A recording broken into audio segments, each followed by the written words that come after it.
வணக்கம். உடுக்கை இழந்தவன் கைப்போலே அங்கு இடுக்கன் களைவதாம் நட்பு என்று இருக்கு.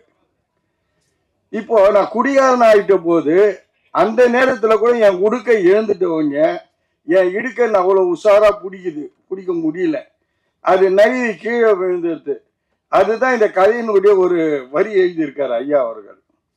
இது எவ்வளவு மதி மங்கிய மாலை நேரத்தில் மதிமங்கிய வேலையில் கூட நம்ம மதிய உஷாரா வைங்கோ அப்படின்றதுக்காக தான் இந்த வரிகளை அவரு சும்மா திறன்பட அழகா உங்களுக்காக நான் எழுதுறேன்னு சொல்லி அவர் முன் எழுதியிருக்காரு. இந்த பாடலெல்லாம் வெற்றி பெறத்துக்கு, இந்த படத்தை வெற்றி பெறத்துக்கு நீங்க எப்படி இவ்வளவு பேர் ப்ரீவியஸ் ஷோ பார்க்கறதுக்காக வந்திருக்கீங்களோ ஆடியோ ரிலீஸுக்கு, அதே மாதிரி நீங்க தியேட்டர்லயும் ஃபுல்லா எங்களுடைய படத்தை பார்த்து வாழ்த்தி வணங்கணும். நன்றி, வணக்கம்.